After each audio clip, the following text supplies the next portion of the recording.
This is Beyond the Veil with Norman Meredith. Good evening, folks. This is Norman Meredith with Beyond the Veil. Tonight is our very first show. We'll be covering all aspects of paranormal, cryptids, extraterrestrial, and events unknown. This is my very first show, so excuse me if I look scared or I get nervous or I have uncontrolled giggles or laughter. Okay? Or I make weird facial face signs. Tonight's show, being our very first one, is I asked an acquaintance of mine named Candi Miles to discuss witchcraft in the United States, or witchcraft in America, both the history and where we're at today with it. Welcome, Candi. Hi. Welcome Hi. to the show, especially the first one. Thank you for having me. I'm excited to be your first guest. Well, I'm glad to have you. We've had some interesting conversations on witchcraft and magic, which has been useful for some projects that I've worked on with some authors and friends. Fantastic. You know, your input was very useful, I'm as glad well to as hear that. some of your input from your previous military escapades, but we'll save that for another time and place. Yeah. Save that for the bar. Definitely. Well, like I say, welcome to the show. Like I say, tonight's our first show, so you get to break the ice for our listeners here. What can you tell us about witchcraft in America? And let's go with the history of witchcraft in America and where it first started. Okay, sure. Witchcraft in America, the most famous, of course, goes back to the Salem witch trials, which were an interesting case because that really, it seems like the girls that were the original accusers, it was originally some young girls accusing a slave, of witchcraft. And it seems like it's possible that there was ergot poisoning involved. I'm sorry. Uh-huh. And what that is it's a type of mold that grows on rye, and everybody was putting rye in their beer and their bread Right. and things like that. And so ergot poisoning can actually cause hallucinations. Okay. So it started out like that, and in fact, most of the people that were accused of witchcraft were the destitute and the old. A widow and her daughter were accused, and it was a lot of people that really just were considered undesirable, and it was almost a way of getting rid of them. I've got a question now. This servant that was a slave, was it like the serf type servants from European stock, or was it African American? Just out of Her curiosity. name was Tituba, and she was a black slave. I'm not entirely sure where she was from, other Okay. than it was an island country. I don't remember it offhand. I'm sorry.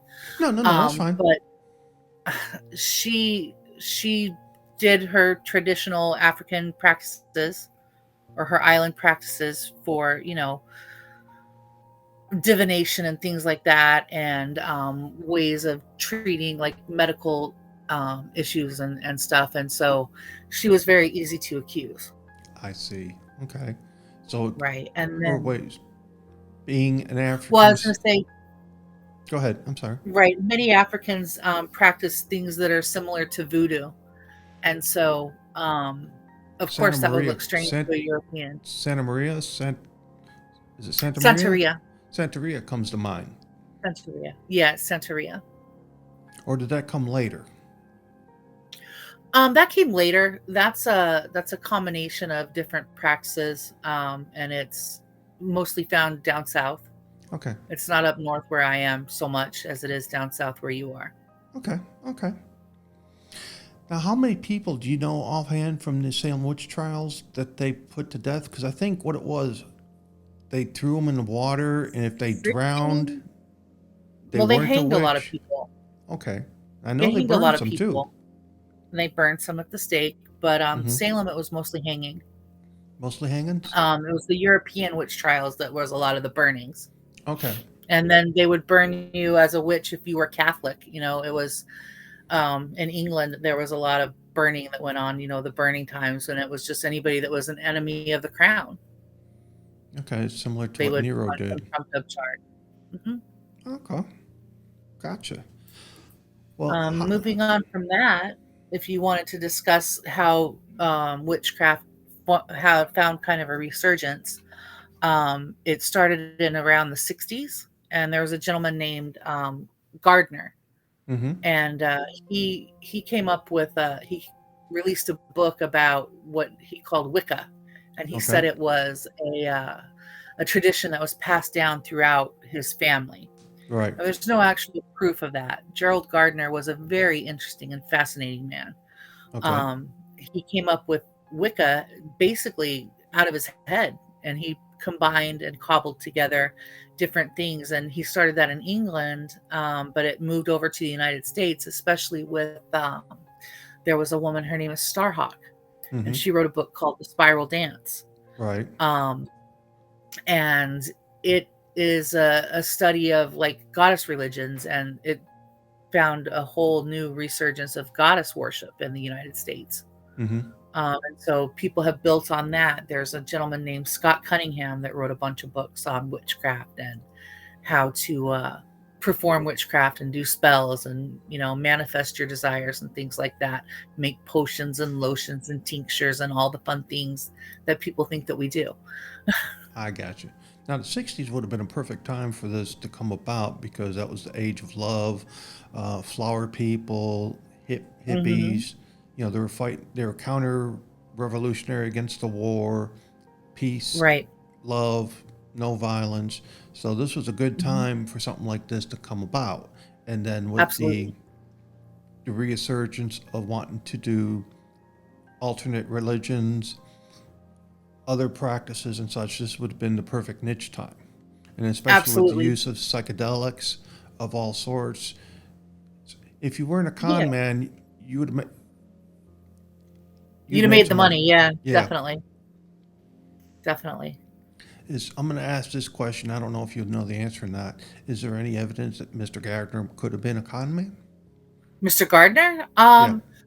He was an intellectual and an interesting gentleman. I'll write down the name of his books and things like that and his Hmm. name so that you'll have it and we can maybe post it to your Facebook page Okay. if people want to read further. And I'll write down the Starhawk book and all the Okay. other references I came up with. Okay. So Yeah. basically, he was legit in his own mind. He was absolutely legit in his own mind.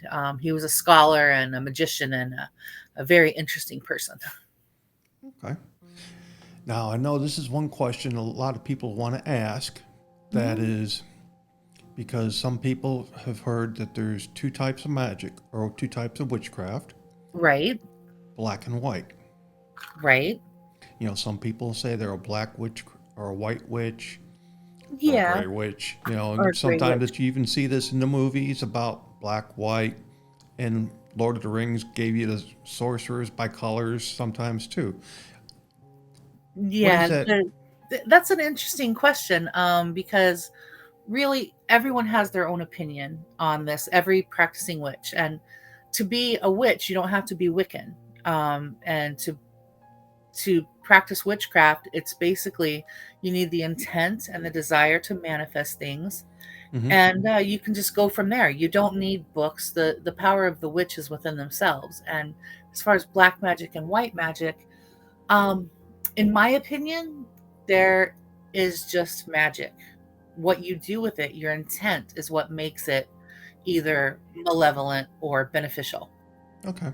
So it's all dependent on the beliefs of the witch, because really witchcraft is about belief and it's about manifesting your desire. So it depends on how hard you want it and what you want to do, really. I'm sorry that's not a really good answer. It's kind of nebulous, but Well, actually, if you think about what Uncle Ben told Peter Parker, with great power comes great responsibility. yes. So you have a similar response. A similar response with, I guess, if you were a practitioner of magic, how you would use the power. Yes, it all depends on your intent and your will. Okay. And we teach, one of the first premises of Wicca is, and it harm none, do as you will, and that's actually from Aleister Crowley. Now, Um, who is Aleister Crowley? I've heard that name mentioned a few he times. is a very famous magician in England, and he referred to himself as the Beast and the Antichrist and the Great 666. He was another fascinating character. Um, I actually got to go to a bookstore that he used to frequent when I was in England last. Mm-hmm. And that was just a place full of history and full of interesting books on magic and witchcraft and things like that. Would you happen to know what his most famous tricks were that he was known for? I can get you the name of it. I don't remember it offhand Okay. because I wasn't prepared for that question. I'm sorry, I wasn't That's prepared for you to okay. mention his name, and that's why I That's figured I'd go with okay. it. That's okay. Awesome. Well, let me ask you this another one. Mhm. Now, what is magic? Hmm. Is it Is it a psychic force? Is it a form of energy?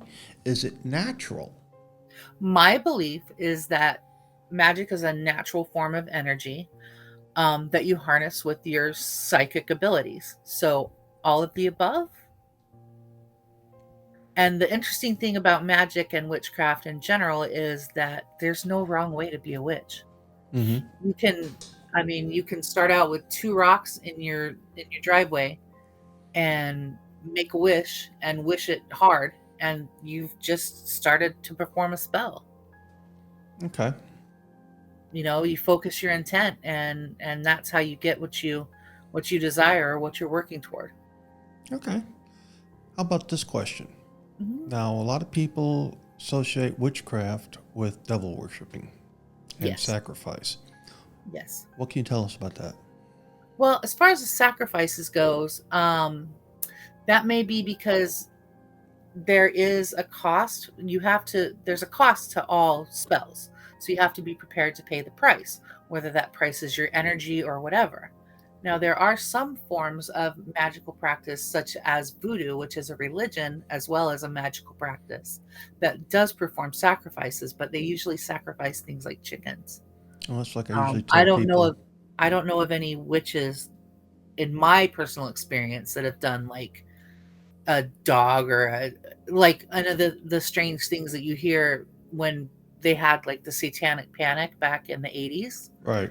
They were talking about witches are out in the woods sacrificing puppies and babies, and that just didn't happen. There's no evidence that any of that ever happened, that anyone was trying to do that. And I can't think of a single witch that would sacrifice a baby or a puppy because we love babies and puppies. Yeah. If anything, just go to KFC, get a 20 piece, and then sacrifice that. Exactly. Exactly. The spirits of your ancestors will be happy. It's finger licking good.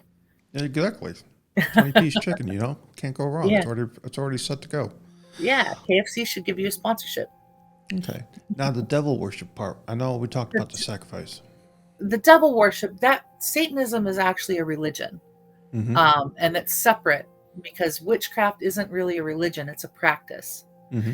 You can be a witch and a Wiccan and practice the Wiccan religion, or you can practice a form of Druidism or a form of the goddess religions. But Mm-hmm. Satanism is its own thing, and they don't worship the devil like with a pitchfork and flames and horns, and it's not exactly that. It's more a practice of personal responsibility and believing that you are the power. Okay. Um, Now you opened up a good question for me, sure. and it's going to be: how does witchcraft work with, or is considered compared to, Druidism? And you've mentioned the goddess religions. How does this interact? Sure. Witchcraft is different and distinct from Druidism in that the Druids are an ancient order of wise people and sages that kept the history of the peoples in Europe. I'm sure you're familiar with that. Yeah. But that has also experienced a new wealth of information and people practicing Druidism and things like that. There are actual orders of Druids to this day that you go and you become an initiate, and then as you're an initiate, you work your way through whatever practices they require, and you become a full-blown Druid. Okay. And Witchcraft is different in that you can practice witchcraft on your own. You can practice witchcraft outside or anywhere that you are, really. mm-hmm. What about with the tie-in with the goddess religions that you have mentioned? You're talking about The them a little goddess bit. religions, that's very interesting because Starhawk, I have her book here, and what the goddess religion is it's bringing back a form of balance to the way people practice religion rather than the Abrahamic religions, which is, Judaism, Mm-hmm. Christianity, and Islam, all Mm-hmm. worship a God that is male, very distinctly, definitely male. It's God the Father, and Right. He is the all and the I am. Whereas Right. goddess religions sometimes worship just a goddess, like Dianism, where they Okay. worship Goddess Diana, or they will worship a form of the great God and the great lady. Okay. So it's more of a balanced whole and it's more So it's more synergistic. religion that doesn't really intrude into the practice of witchcraft. Right. Okay.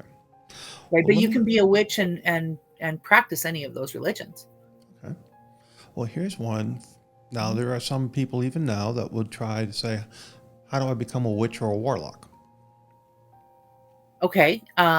Well, it depends on how you want to become. Do you want to be a solitary witch? You can go to the library and get books. You don't even need money. You can go to the library and check out books on witchcraft to this day. Or you can look up local uh, esoteric shops. Say, here we have a store called the Silver Broom, and they actually have meetings for people to gather, and you can maybe join a religion and join uh, to become a specific type of witch, such as a Wiccan, and you can meet other Wiccans there. The internet is actually crucial and wonderful to the reemergence of the different types of religions because you can connect with people all over the world from the privacy of your own home. Okay. How do you think it plays now in compared to when you and I were younger with today's generation? How do you think It's Wicca, much more, witchcraft? yeah, it's much more accepted. Back when you and I were kids, it was the 70s and 80s, and I was the weird kid because I was into worshiping nature and doing my own thing and putting little potions together and making little men and not doing voodoo or anything, but trying to heal people with it. Yeah. And I was weird. But now, we have kids that are walking around at 15 openly saying, I'm a Wiccan. The military even recognizes Wicca as a religion now. I recall back in the 70s, late 80s, early 80s, there was a colonel on one of the talk shows, and Mhm. he was recognized as a Satanist, Mhm. and the U.S. Army recognized it at that Yes. time, Yes. They which still do, was, mm-hmm, which is amazing. And it's great strides mm-hmm, for any kind of alternative religion that it's being more recognized and people are more open with it. And it's just really a good time for growth and change in the community. And I really think that if more people were interested in learning about balance and trying to bring balance to their lives, the world would be a better place.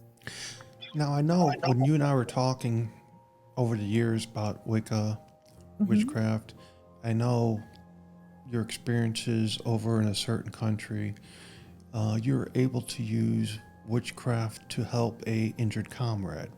Yes. So, what people don't understand is that there's more to witchcraft than just harmful magic or destructive magic. Can you explain There's a the lot. differences? Well, the harmful magic is you're directing it at someone to hurt them. And you're Mm-hmm. you're you're harnessing something negative in yourself to bring about negative to other people, and negative just attracts negative. Whereas when you're healing someone, it brings about growth, and there's a beauty to it where like you're watching a flower unfurl. um Healing magic is a lot like that, and you use herbs, and you can use energy and different oils and fluids and things like that can help heal as well. Okay. They've actually done scientific studies. Aromatherapy is a real thing. Yeah, I've seen the aromatherapy. I've used it a Mhm. few times. It's pretty useful. The oils. You're Um, welcome. it's helpful. We're going Mhm. to be close to cutting off, finishing up here. Anything else you might want to tell the audience about Wicca, witchcraft? There's no wrong Go. way to be a witch. Don't be afraid of people that practice different religions, no matter what the religion is. There's room for everyone, and ultimately, we're all trying for the same thing. We all are worshiping something outside of ourselves, and there's nothing wrong with that. I would just say, do what makes you do what you want and don't hurt anybody. Okay. To Now, paraphrase Aleister Crowley. Now, if anybody has any further questions, you can ask Candy on our Facebook page, Beyond the Veil. She's one of our content experts. You can IM her, leave a message on the page. She'll answer Mhm. any questions, and in the coming days and weeks to come, she'll be posting further articles and stories related to witchcraft in America. Thank you Absolutely. for joining us tonight. Thank you, Candy, for being with me, and I look forward to having you in future shows here on Beyond the Veil. Thank you so much for having me, Norman. I really had a good time. I'm glad you were here too for the first time. Thank you. I hope it was easy for you and not painful. It was. Good.